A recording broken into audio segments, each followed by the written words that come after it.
días para todos. Buenos días, María, y a todos. Hoy estamos en virtual, dado que la reunión académica tuvo lugar en semana, otro día. Hoy es nuestra última reunión del bloque de anestesia y le propuse a María revisar este tema que nunca deja de ser actual, que es un tema de todos los días, y le propuse que revisáramos cuáles son los principales paradigmas que tenemos en el manejo del trauma craneoencefálico. Agradezco mucho a María la revisión del tema porque sé que fue exhaustiva y sé que lo hizo pues con todo el entusiasmo. Así que adelante, María, y gracias a los que están en conexión. Perfecto, buenos días para todos, profe, muchísimas gracias. Entonces, el tema que les traigo para hoy, em, le agradezco profundamente a la doctora Eliana Posada, quien es la coordinadora de nuestro programa, es anestesióloga de Bolivariana y además estudió neuroanestesia en London Health y neuroanestesia research del UJO. Entonces le agradezco profundamente por toda la disposición, pues como para la preparación de este tema. Estos son los objetivos. La idea que hicimos hacerlo esta vez con 10 puntos claves que tengamos que tener en cuenta los anestesiólogos para poder realizar un caso exitoso de un paciente que tiene un TEC. Se trata de un caso clínico. Por acá voy a pedirle ayuda a todos mis compañeros. Se los voy a ir leyendo. Se trata de Juan, que es un paciente que tiene 72 años. Programan para un drenaje de un hematoma epidural. Usted, la enfermera, le dice eso. Es un señor que pesa 48 kilos. Y eso es con lo que le llega a la enfermera. Entonces usted de pronto se mete a ver la historia y lo primero que empieza a ver es que el señor ingresó a urgencias porque cruzó la calle y lo atropellaron. Ingresa traído por su hijo. En urgencias lo encuentran que tiene un Glasgow de 8 dado por una respuesta ocular de 2, verbal de 2 y motor de 4. Las pupilas estaban isocóricas, una presión arterial de 110/70, frecuencia cardíaca de 100. Con esto una frecuencia respiratoria de 20, una respiración que describen como irregular y saturando 85%. Usted le entran de una vez el paciente al quirófano, usted se mete a ver la historia y demás, encuentra también que tiene una tomografía que describen y usted visualiza que tiene un hematoma epidural agudo, frontotemporal izquierdo, que es de un volumen de 25 centímetros, tiene colapso ventricular izquierdo y también tiene desviación de la línea media. Vemos la imagen, es esta que se clasifica como un Marshall 4. Generalmente los paraclínicos de ingreso con una hemoglobina de 9,5, hematocrito 28, sodio normal 137, potasio 3,7, cloro 112, magnesio 2, un calcio ionizado de 1, pues unos iones que están dentro de todo normal.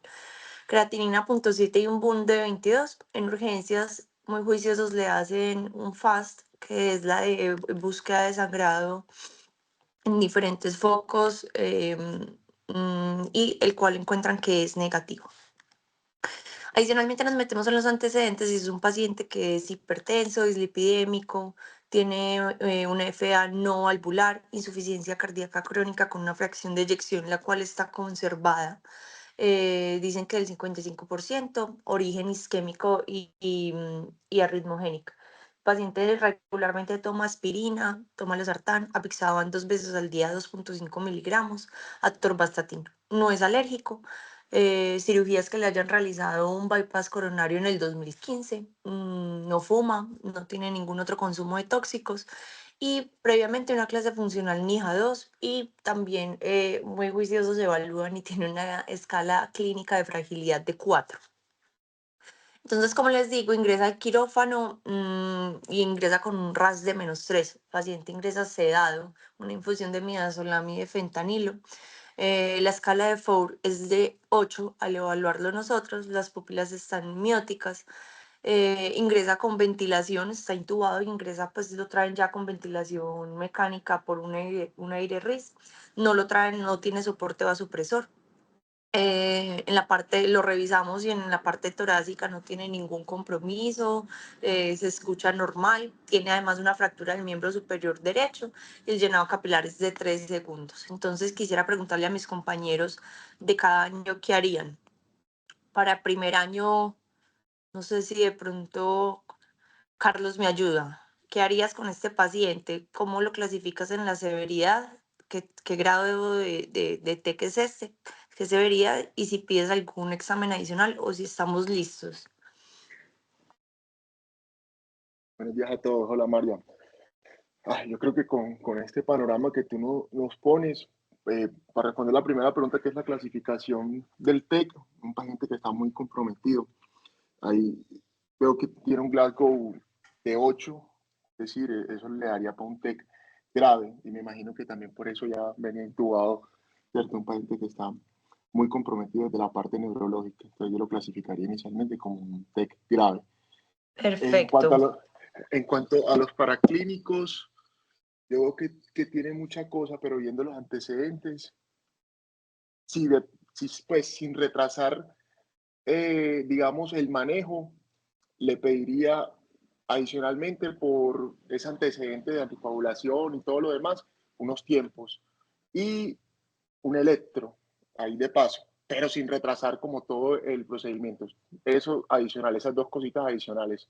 De resto no le pediría más nada adicional. Listo. Entonces, los tiempos tiene un INR de 1,3 y un TPT de 35. Y el electro, digamos que normal. Ya con esta información vamos a ir desarrollando. Quisiera saber si algún R2 me ayuda, que si usarían terapia osmótica y cuál. Hipertónica, pues salino salino al 3% o manitol. No sé si de pronto, Ana, me ayuda. ¿Qué haría? Ay, hola, ¿cómo estás? Pues ve, mirando el caso, teniendo en cuenta que con lo que me estás contando del paciente, que tenemos un sodio normal, que si bien el paciente tiene un antecedente de una falla cardíaca, pero con una FEBI preservada, pues digamos que me iría en este caso por solución salina hipertónica, teniendo en cuenta que el rango del sodio me lo da y pues que probablemente pues como el riesgo de sobrecarga es menor pues con la FEBI que ya me están dando. Entonces en este caso me iría con solución salina hipertónica. Perfecto, Anita, te agradezco mucho. Ahorita vamos a discutir todo lo que había hablado Carlos, lo que hablaste, y alguna de mis compañeras de las R3 quisiera saber si le pondrían ácido tranexámico o si no. En urgencias no le pusieran, entonces no sé si, a ver si lo pedirían en quirófano para ponérselo. No sé cualquiera de las dos si me ayuda. Hola María, ¿cómo estás? María, pues es un TEC grave, entonces si nos basamos como en los estudios, sobre todo el CRASH 3, no hay como evidencia que mejore los resultados en TEC grave, sí leve moderada, pero en grave no. Pero tampoco va a empeorar como los desenlaces, sobre todo mayores, por ejemplo, oclusivos vasculares, pero yo en este caso no se lo pondría. Listo, muchas gracias. Vamos a discutir todo eso que mis compañeros me acaban de decir. Mil gracias a todos. Entonces, bueno, ¿qué es entonces o cómo definen las diferentes sociedades el Brain Trauma Foundation? Lo define como la lesión cerebral traumática como alteración en la función cerebral o evidencia de otra patología cerebral que está causada por una fuerza externa. El Brain Trauma Foundation es como uno de los grupos más grandes a nivel internacional que trabaja, es como en investigación, donde reúnen como toda la parte investigativa para poder dar recomendaciones y guías y crear, y pues y como crear guías para el manejo adecuado de TEC. Estos son los datos más actualizados ahora a la fecha y es que se sabe que los pacientes que sufren TEC son alrededor de 70 millones en todo el año. Eso sí, los leves son alrededor del 80%, quedando grave un 10% y moderado 10%. Obviamente la mortalidad va a ser mucho mayor en los pacientes que sufren una lesión grave, que es alrededor del 30-50%, y va a ser principalmente la mortalidad en aquellos pacientes que son mayores de 75 años. Va a variar dependiendo si son, también está descrito de su condición económica, países de bajos, medianos, altos recursos van a tener unas causas diferentes. principalmente por caídas, accidentes de tránsito y también por violencia. ¿Y qué pasa? Es que es tan importante hablar de esto porque no solo genera consecuencias físicas y psicosociales, sino también tiene un impacto importante en la parte económica, en la parte familiar y también pues como en la sociedad por toda la carga patológica que genera pues esta enfermedad. Entonces, sobre la fisiopatología no vamos a hablar de lo típico que siempre hemos hablado y todos sabemos que es la lesión primaria y todo lo que sucede para generar esa lesión secundaria, sino que hoy les quiero traer este video, esperemos que funcione. Em, Vamos a ver, que explica la fisiopatología de una forma que me pareció que está súper concreta. Bueno, ahí va.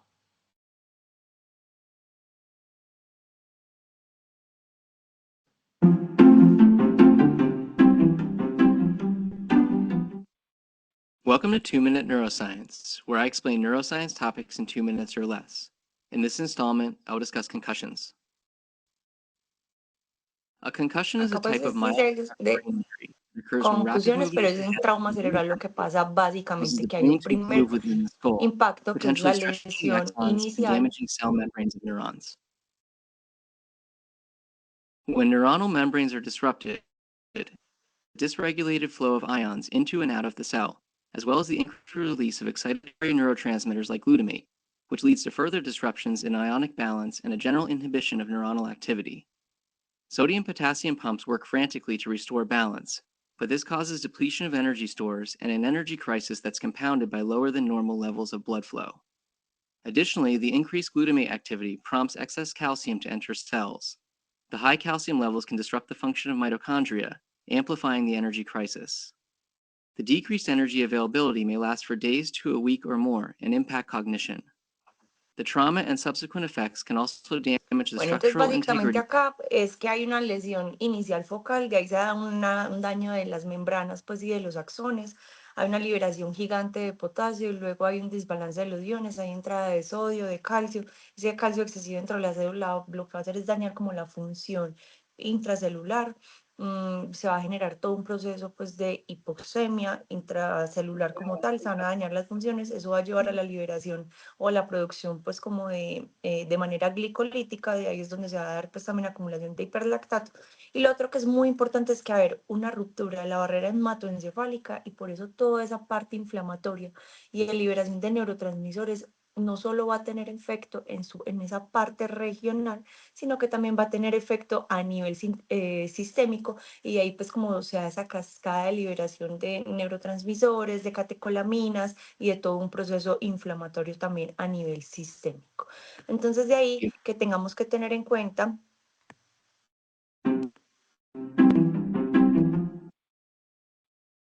Listo. Entonces, de ahí que tengamos que tener en cuenta que se está dando todo un proceso, pero nosotros tenemos que garantizar que se genere siempre como una adecuada entrega de oxígeno. Sabemos que hay varios determinantes para esa adecuada entrega de oxígeno a la célula finalmente y que llegue a la mitocondria. El contenido arterial de oxígeno no vamos a hablar ahora, pero sabemos todos los componentes que traen, pero aquí nos compete ahora saber en qué estamos con el flujo cerebral sanguíneo. Este se compone básicamente de dos cosas, una presión de perfusión cerebral y también un componente de cómo están los radios de los vasos principales, que es lo también va a estar determinado por la autorregulación cerebral. Y una vez les cuento que la autorregulación en estos pacientes que tienen una lesión va a estar comprometida, entonces por eso ese flujo cerebral va a estar determinado principalmente es por esa presión de perfusión cerebral, que sabemos que a su vez está determinado por una presión arterial media sistémica y la presión intracraneal. Entonces, las diferentes sociedades han establecido desde hace mucho tiempo cuál es la presión de perfusión meta que se debe encontrar. Y se ha encontrado, o lo que han establecido es que sea de 60 a 70 milímetros de mercurio.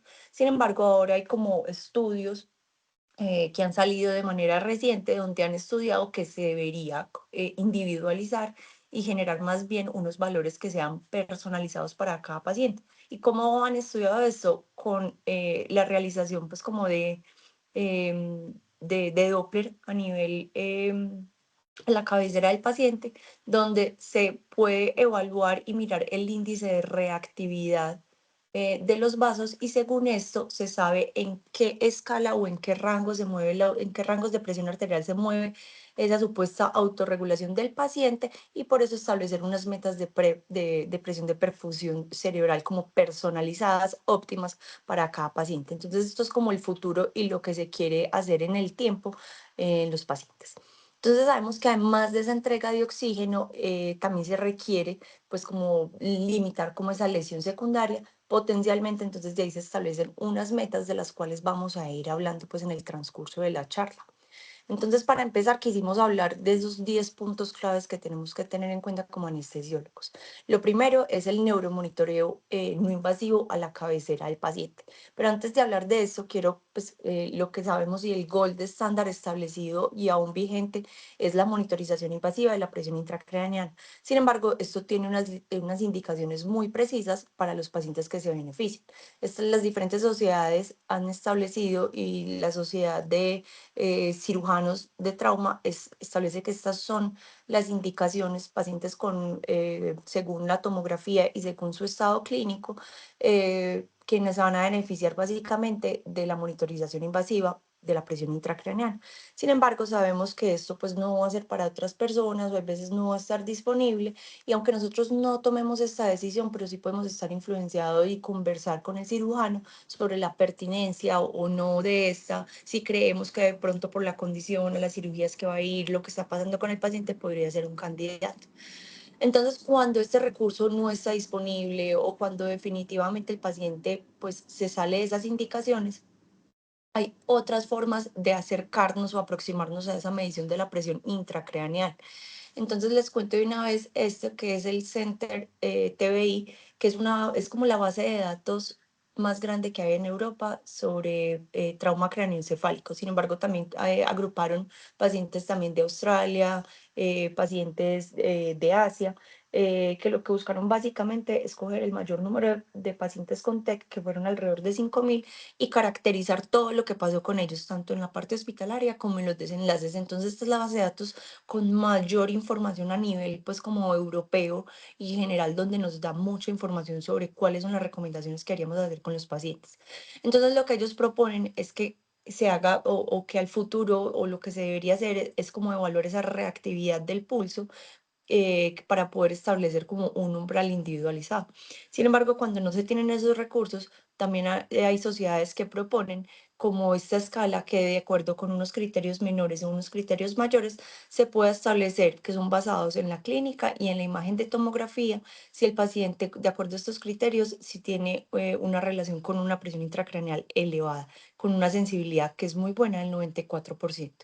Y hay otras que es como de lo que traemos de novedad, que se viene hablando en último tiempo, es la medición del diámetro de la vaina del nervio óptico por ecografía, que se ha encontrado que tiene muy buena sensibilidad y especificidad comparada y cuando se compara con otros métodos.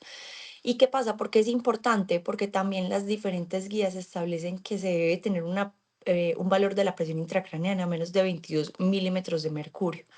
Y todo paciente que tenga un aumento mayor de 20, mayor de 40, está asociado con 4 y casi hasta 7 veces aumento en la mortalidad, por lo que es importante.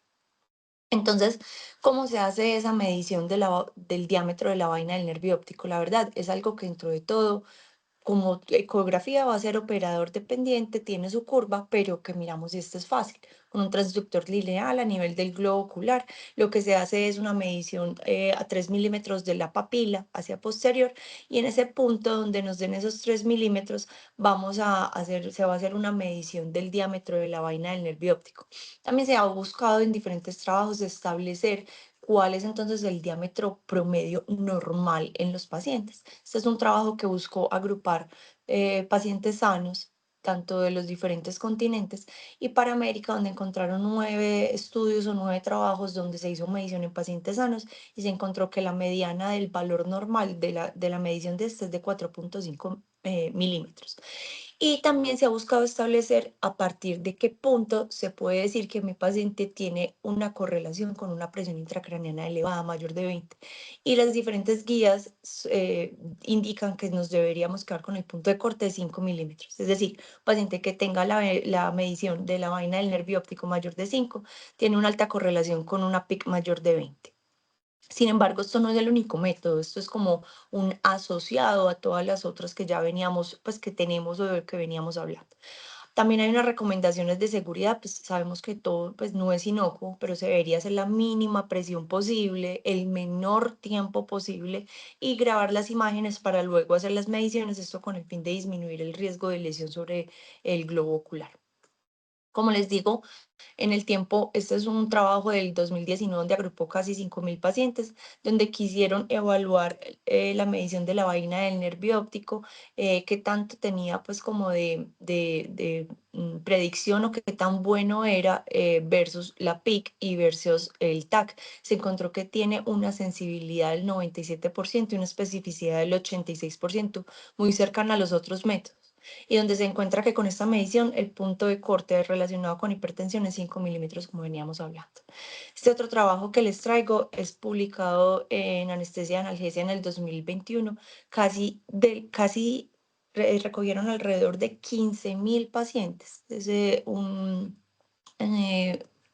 metoanálisis de alrededor de 15.000 pacientes, donde evaluaron también la precisión diagnóstica de los métodos no invasivos. Se encontró definitivamente, como veníamos hablando, que esta medición pudiera ser incluso igual o en algunas ocasiones superior a la medición por imágenes TAC resonancia. Y la explicación de esto es dependiendo en qué punto se hace esa neuroimagen en el paciente, que cuando se hace de manera muy temprana puede no verse en la medición del nervio óptico por tomografía, no se ve como este cambio de manera rápida, entonces por lo que la ecografía pudiera darnos unos muy buenos resultados. También está descrito el Doppler transcraneal. Sabemos pues que esto también va a ser operador dependiente, pero no solo con el Doppler, sino que también está descrito realizarlo ahora con el ecógrafo, con el sectorial, ubicar una ventana que están descritas también y dependiendo de esto establecer unas velocidad media, velocidad diastólica y también calcular un índice de pulsatilidad que nos va a hablar si el paciente, dependiendo de estos valores, tiene hipoflujo o incluso según estos algoritmos también podríamos evaluar si el paciente está haciendo un posible vasoespasmo, que sabemos que en TEC, además del hipoflujo, en los días posteriores, en los primeros 3 días puede hacer hiperemia y en los 10 días posteriores pudiera hacer vasoespasmo. Entonces, con la ayuda de estos algoritmos, tanto con la medición de la vaina del nervio óptico y con Doppler, pudiéramos establecer en qué momento se encuentra el paciente y poder ayudarnos complementar la toma de decisiones en los pacientes. Entonces, el segundo punto es el ácido tranexámico, que es uno de los más discutidos y que tenemos controversia con esto. Tenemos que remitirnos al estudio más grande que tenemos, que es el CRASH-3. Sabemos que este es un estudio clínico aleatorizado, recogió pacientes, casi 10.000 pacientes, fue publicado en el 2019 y lo que se hizo fue coger 2 grupos de pacientes que tenían TEC con un Glasgow que estaba de 12 o inferior, que no tenían un trauma severo en ninguna otra parte pues, sistémica y que quisieron evaluar un grupo que le ponían ácido tranexámico 1 gramo en 10 minutos y le daban la infusión para 8 horas y el otro grupo pues sería el placebo. Lo que quisieron evaluar fue el desenlace primario fue mortalidad de los 28 días en TEC leve moderado y lo que encontraron definitivamente es que hubo reducción de la mortalidad en este primer grupo, en los de leve moderado, pero no hubo resultados pues, de reducción de mortalidad en los pacientes que tenían un TEC severo. Y también encontraron que había un resultado positivo en aquellos que se ponían el ácido tranexámico de manera temprana, ojalá dentro de las primeras 3 horas. Entonces, ¿qué pasa? Esto desde incluso 2018, 2019 empiezan a haber pues como diferentes estudios Y en este, por ejemplo, el 2018 se encuentra que quisieron evaluar si tenía como un efecto preventivo en el crecimiento del hematoma, pues en las imágenes. Y lo que encontraron es que no hubo un cambio en el volumen de la lesión hemorrágica en esos pacientes que se usó el ácido tranexámico. Entonces, en este primero, sin beneficio. Y este otro que traigo por acá, publicado del 2019, quisieron como evaluar la necesidad de transfusión, intervención quirúrgica, mortalidad, tiempo de hospitalización, desenlaces a 28 días, pero los resultados es que fue similar en los dos grupos, pero lo que sí encontraron es que los pacientes en los que se usó ácido tranexámico tenían presentaron mayor tromboembolismo pulmonar. Entonces ahí empiezan a aprender como las alarmas y las dudas. ¿Será que sí es tan seguro como hemos pensado, como nos ha mostrado siempre? Este es otro publicado grande en el 2020, casi 1000 pacientes, donde evaluaban si se les ponía ácido tranexámico antes de la llegada al hospital versus no, placebo. Y quisieron evaluar esos desenlaces neurológicos a los 6 meses. En esta del 2020 no encontraron beneficios, no encontraron diferencias con el uso del ácido tranexámico. Entonces de ahí empiezan a generarse diferente, pues como bibliografía que empieza a poner en duda si realmente debería seguir usando el ácido tranexámico en estos pacientes.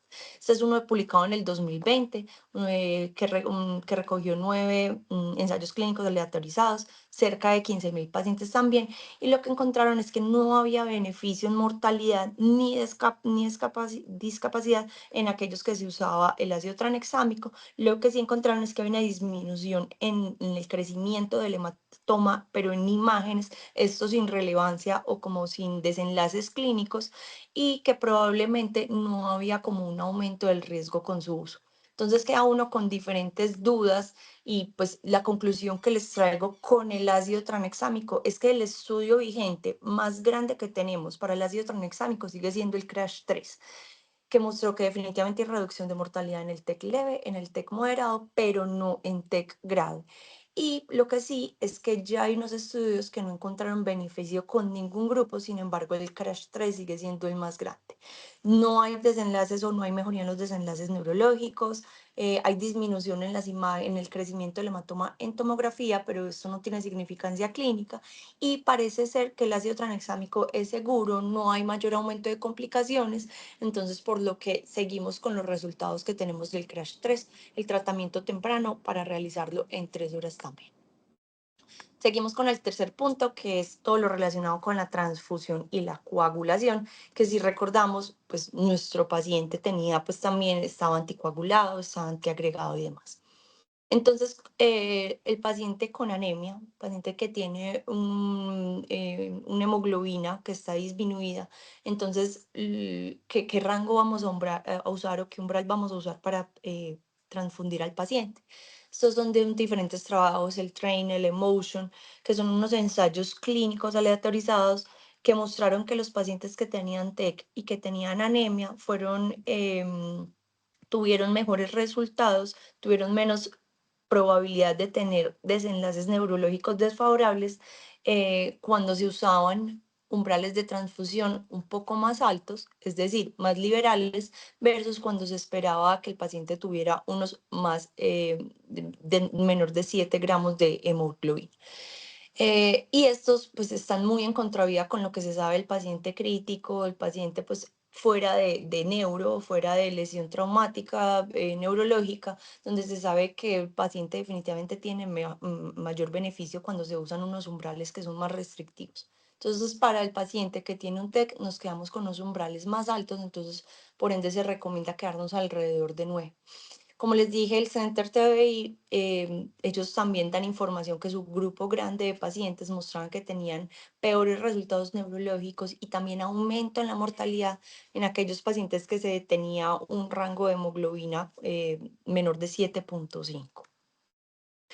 Entonces, con los otros, entonces la terapia transfusional sabemos que solo el paciente que presenta un TEC va a tener 1 de cada 5 van a tener una coagulopatía de diferente grado, pero van a estar presentes, ¿cierto? Y va a ser peor aquellos pacientes que están antiagregados, que sabemos que tienen mayor riesgo de hemorragia intracraneana y por ende mayor mortalidad. Entonces ahí surge la pregunta, paciente que viene antiagregado, ¿le deberíamos entonces transfundir plaquetas?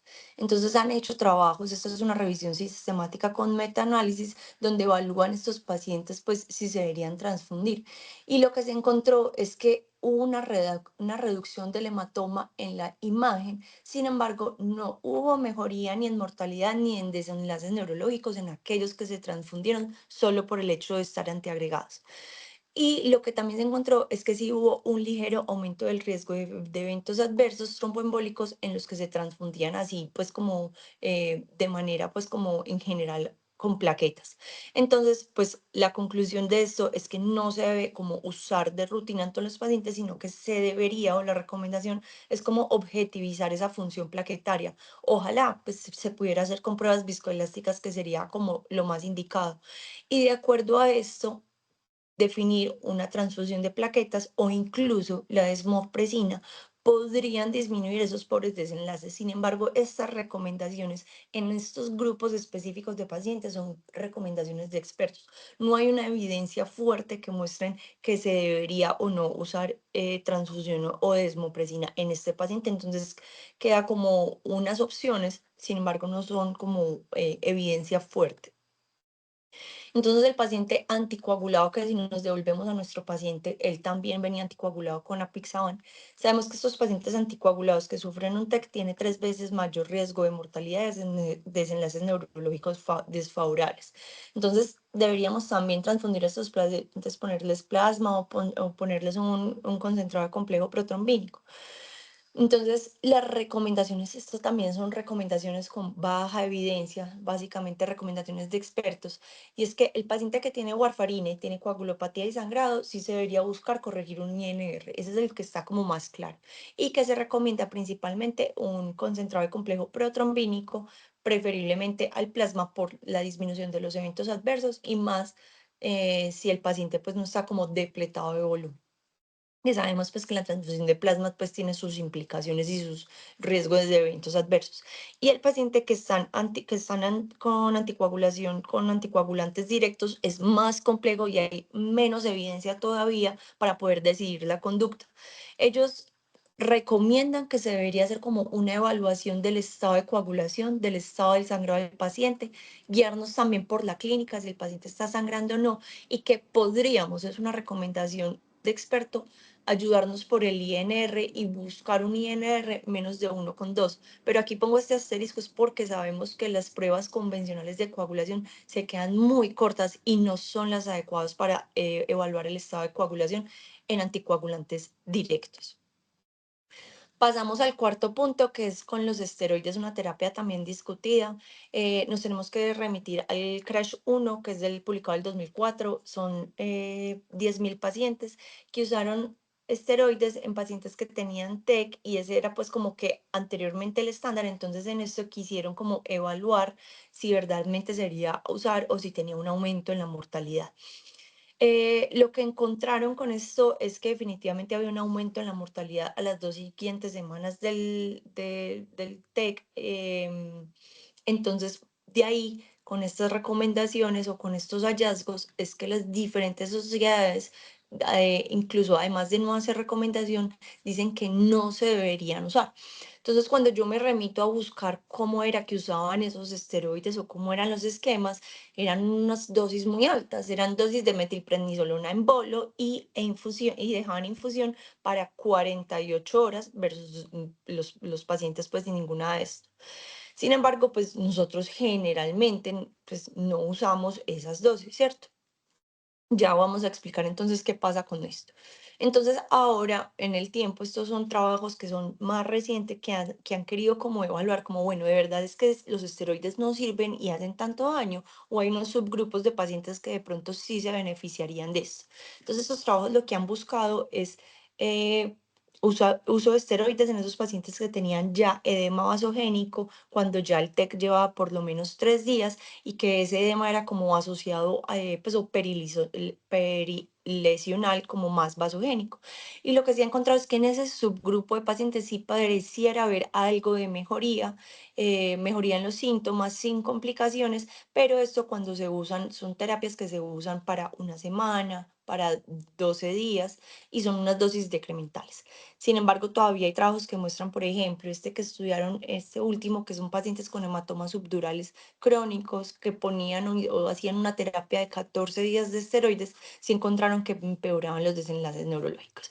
Pero entonces yo me hice una pregunta y yo dije, pero pues yo para anestesia, entonces, ¿qué hago? ¿Puedo o no puedo usar como las dosis usuales que uso en el quirófano, que las uso muchas veces con el objetivo de profilaxis, náuseas, vómito? Pues las puedo usar, no las puedo usar. Y lo que les cuento es que no hay evidencia, o sea, no hay ningún trabajo que haya buscado estudiar esas dosis pequeñas, únicas de esteroides en estos pacientes con TEC.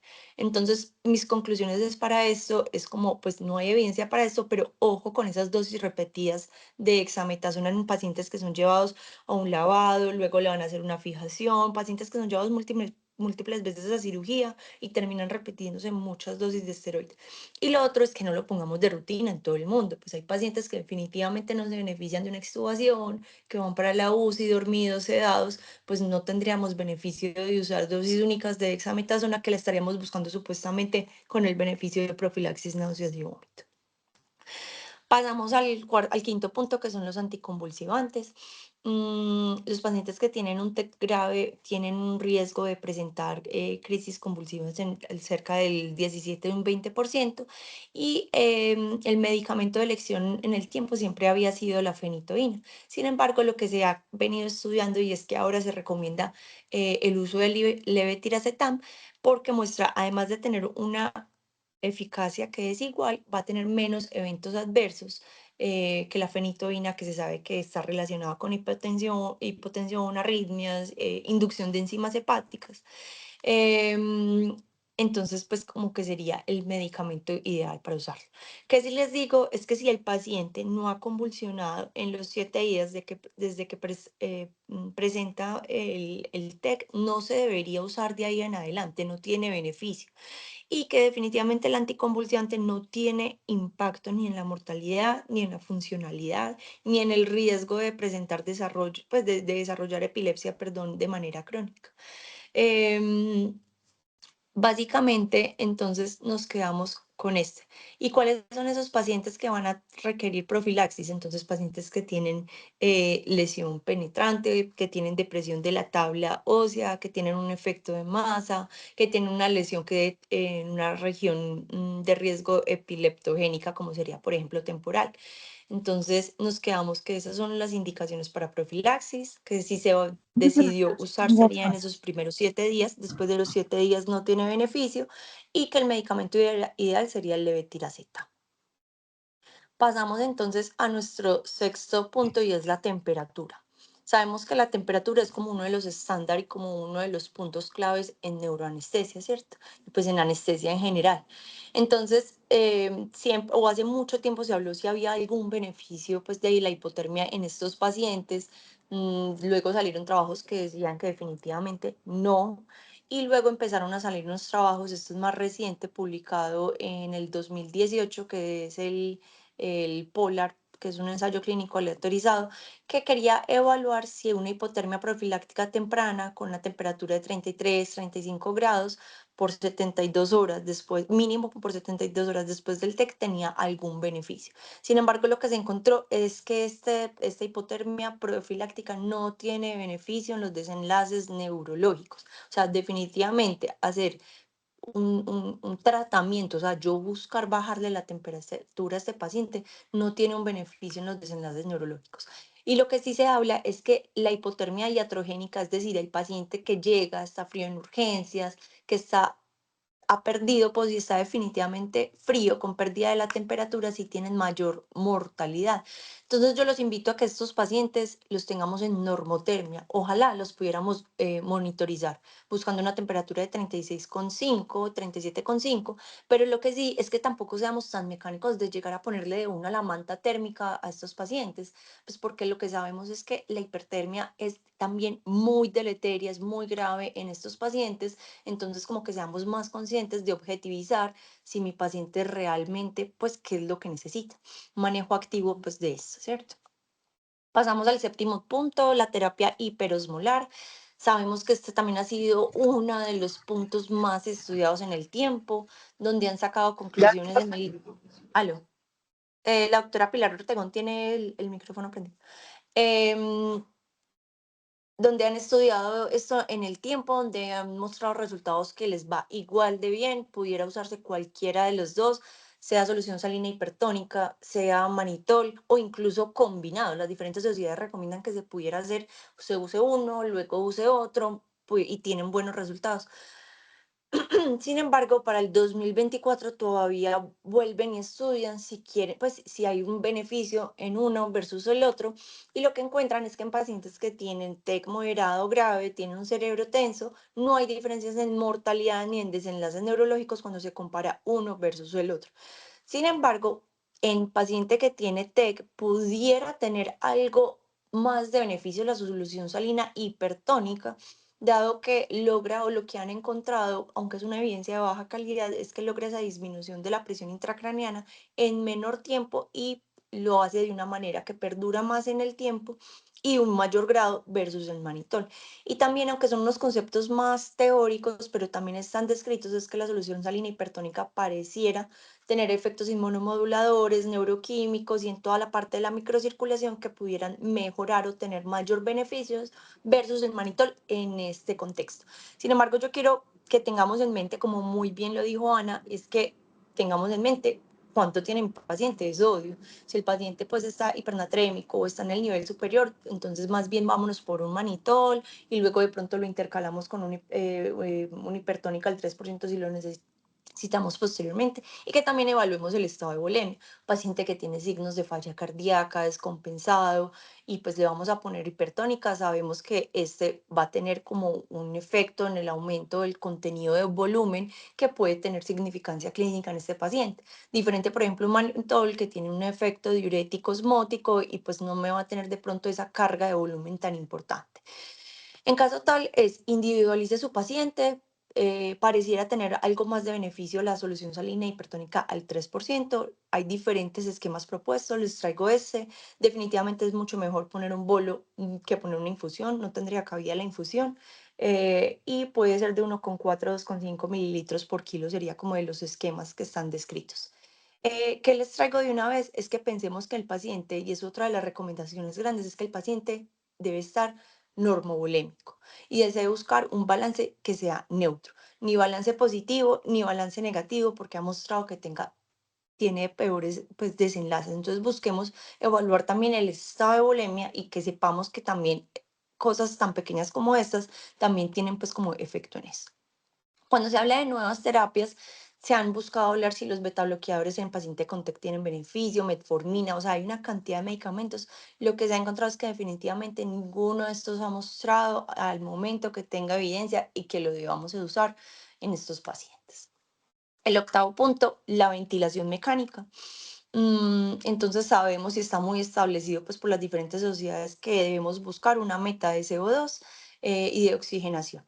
Se dice que buscar una normocapnia, ojalá tener unos niveles que sean diferentes, están descritos pues, por diferentes grupos de 33 a 37, buscar ese límite inferior de la normalidad, pero también evitar la hipocapnia. O sea, hay peores desenlaces cuando se busca que el paciente tenga un CO2 inferior al 25%, tiene aumento en la mortalidad. Entonces, que estemos pendientes de esto. Y lo otro es que cuando también se ha evaluado usar volúmenes estidal muy altos para estos pacientes pudiera aumentar el riesgo de desarrollo de lesiones pulmonares. Entonces, anteriormente en la literatura más viejita decía que definitivamente en estos pacientes no se podía usar PIP porque esto aumentaba las presiones intratorácicas y que esto se transmitía en la presión intracraneal, entonces tenía disminución en la presión de perfusión. Después, este es un trabajo publicado en el 2003 que quiso evaluar, pues, si es tan malo, o sea, no la deberíamos usar verdaderamente el PIP. Y lo que hicieron, aunque es un trabajo pequeño, casi 30 pacientes, evaluaron eh, poniéndoles PIP a estos pacientes, un valor entre 5 y fueron subiendo escalonadamente hasta 15 de PIP. Y lo que hicieron fue evaluar tanto la presión intracraneana, el índice de reactividad, buscaron evaluar también la saturación regional con el NIRS y lo que encontraron es que no hay unos cambios significativos en ninguno de estos parámetros cuando se aumenta la PIP. Es decir, con los resultados de este trabajo, pudiera decirse que el uso de PIP hasta un valor titulado de 15 milímetros de mercurio es seguro. Bueno, las metas hemodinámicas, entonces todos sabemos, todos tenemos súper claro que siempre vamos a buscar tener unas presiones sistólicas y unas presiones medias adecuadas. Pero ¿cuánto es lo recomendado? Las diferentes sociedades se casan, pues, o indican que la presión sistólica indicada en estos pacientes de 50 a 70 años debe ser superior a 100. Y en aquellos pacientes inferiores a esta edad, de 15 a 50 años, y los mayores de 70 años, nos debemos ir por un valor un poco más alto, una sistólica de alrededor de 110. Yo quiero recordarles lo que hablábamos desde el principio, es que un paciente que tiene una lesión cerebral ya tiene perdida esa curva de autorregulación. No sabemos hasta qué punto, no sabemos en qué rango se nos va a mover, entonces no nos podemos confiar en esto. O sea, si en el paciente ya hipertenso desconfiamos de esto en un paciente que tiene una lesión cerebral, menos que vamos a confiar en su autorregulación. Entonces, su perfusión va a estar totalmente determinada por esa presión que le estemos dando al paciente. Entonces, de ahí que seamos tan estrictos de mantener unas presiones metas adecuadas. Y lo otro que les decía, no es solo la presión, sino también su estado de volemia. Cómo está mi paciente, donde yo voy a buscar un balance hídrico que sea neutro. El último punto, y esa es la parte metabólica. Entonces ya sabemos que el cerebro o el neuro buscamos una cantidad de metas y que va a ser pues determinado por una cantidad de variables, ¿cierto? Les recomiendo esto y aquí les traigo pues la cuñita que es la publicación de la SCARE donde están diferentes profes y escriben sobre pues como las recomendaciones o los objetivos que debemos buscar en los pacientes que tienen TEC. Y lo que tenemos en la parte metabólica, recomendación es que busquemos normoglicemia, que busquemos un sodio normal, unos electrolitos normales y unos gases dentro de la parte normal, es decir, normo, ¿cierto? Y acá como última parte, que es el bonus ya para terminar, que estamos con el tiempo, es qué pasa si el paciente tiene un deterioro neurológico. Es decir, estas son unas guías o unas recomendaciones de un grupo pues, de expertos que se reúnen en la diferente sociedad. Es como el Seattle International, la conferencia internacional del grupo de lesión traumática cerebral de Seattle. Entonces se evalúan y lo que ellos recomiendan es hacer como unas terapias escalonadas. Ya hablamos todo lo de neuroprotección, los primeros pasos. Sin embargo, si mi paciente va deteriorando, pues yo debería ir escalando cada vez más mi terapia. Pero lo otro que ellos recomiendan es que piense, o sea, mi paciente con TEC no solo se puede deteriorar porque aumentó el edema cerebral, aumentó la presión intracraneal, sino que piense que hay cosas que también pueden desencadenar esto. Pacientes que presenten asociado también a esto isquemia, pacientes que tengan compromiso metabólico, pacientes con comorbilidades médicas, efectos de medicamentos, alteración en la función hepática, renal, que pudiera deteriorar incluso aún más a mis pacientes y sumárseles a toda esta lesión secundaria que se está dando. Y la otra parte del bonus que les quiero contar es que ya sabíamos desde el principio, pues que el TEC es como todo un evento biomecánico agudo, donde hay una liberación de toda la parte de neurotransmisores, de citoquinas y demás. Va a haber un daño de la barrera hematoencefálica y va a haber como una migración de toda esta parte inflamatoria también a nivel sistémico. Entonces, lo que va a pasar además es que va a haber una neuroinflamación persistente, va a haber todo una tormenta catecolaminérgica a nivel sistémico también, y todo esto va a generar una inmunomodulación, y ellos lo describen generalmente que estos pacientes en los primeros días van a estar como con, entre comillas, como una inmunosupresión, entonces también van a tener mayor riesgo pues de complicaciones. Entonces que pensemos que el TEC muchas veces a nosotros nos van a llamar un paciente que está en la UCI y pues tuvo un TEC grave y luego va a ir a un lavado, va a ir a una fijación, va a ir a X de cirugía, y que pensemos que el paciente no solo tuvo ese compromiso a nivel pues, de cerebral, sino que todos los efectos que va a generar en el sistema. Tiene el mismo TEC grave, tiene riesgo de que hagan edema pulmonar neurogénico, que hagan lesión hepática, que hagan lesión renal aguda, la coagulopatía que les había dicho que es tan importante y pues es prevalente paciente, en este paciente, también tienen riesgo de hacer disfunción hipotalámica, hipófisis adrenal, entonces tienen riesgo de que hagan un CADH, que hagan un cerebro perdedor de sal y demás. Y aquí un punto clave que les quiero decir es de la parte cardíaca, porque esto lo han evaluado, esta es una publicación del 2024, donde han encontrado que alrededor de una tercera de la parte de los pacientes que tienen TEC van a tener una lesión cardíaca secundaria a ese mismo TEC, que es de diferentes grados, pero lo que sí se sabe es que hay un aumento de esa poscarga sobre el ventrículo izquierdo, entonces esto va a generar que haya un aumento del consumo de oxígeno, que sea una isquemia miocárdica, y esto pudiera llevar a disfunción tanto sistólica y diastólica. Entonces, que pensemos que estos pacientes tienen un riesgo del alrededor del 20% de que me hagan disfunción del ventrículo izquierdo y que tienen mayor riesgo de que hagan también arritmias, prolongación del QT, arritmias supraventriculares, cambios en el ST, en la onda T, y que hay unos factores de riesgo establecidos para esto. Pacientes mujeres que desde el ingreso hayan tenido niveles de troponinas altos y que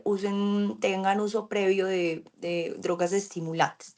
Entonces, ellos nos proponen que evaluemos esa condición preexistente del paciente. Como nuestro paciente ya sabemos que tenía un antecedente de insuficiencia cardíaca crónica, enfermedad coronaria, una FA, entonces sabemos que ese paciente tiene como un riesgo adicional.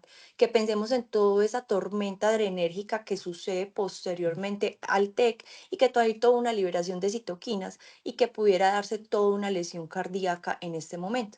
Entonces ellos proponen que dependiendo de la severidad del trauma, en nuestro caso del paciente que es un trauma severo, se debería evaluar desde su inicio, hacerle un electrocardiograma, como muy bien lo dijo nuestro compañero Carlos, que pudieran tener cambios pues como en la parte eléctrica. Adicionalmente en esto se pudiera o pudiéramos evaluar troponinas y hacerle un seguimiento a esta por el riesgo también que pudieran tener de isquemia y de la propia lesión cardíaca, pero que tengamos mucho cuidado con la interpretación de esta. Y lo otro es que este paciente grave pudiera beneficiarse de una ecocardiografía. Entonces, la recomendación para hacer eco en estos pacientes es el que haya tenido un TEC grave, el que haya tenido elevación de troponinas o el que tenga alteraciones que se hayan encontrado en el electrocardiograma. Y en quienes se debería hacer un seguimiento lo deberían tener en mente en cuidados intensivos como para estar pendiente. Entonces, el paciente que, claro, está haciendo falla multiorgánica, que esté hipoperfundido, que tiene una inestabilidad hemodinámica persistente, o sea, no quedarse solamente con el TEC, con el cerebro, sino que toda la repercusión hemodinámica que tienen estos pacientes. Para concluir, las conclusiones que traigo es que se debería y cada vez los estudios y las guías propuestas es que buscan cada vez individualizar las metas para el paciente, buscar la meta óptima para cada paciente. También que pensemos el compromiso extracraniano que tiene el TEC, que no es solo a nivel cerebral, sino todo eso que está pasando a nivel sistémico y tengamos en mente, listo, el riñón, riesgo de edema pulmonar neurogénico, la parte cardíaca, pues como que tengamos toda la parte sistémica en mente.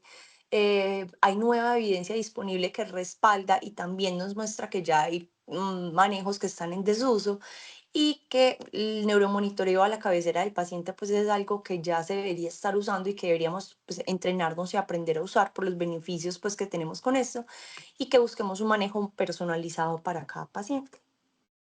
Eso es lo que traigo para hoy. En esta QR pueden descargar toda la bibliografía que usamos para la charla el día de hoy.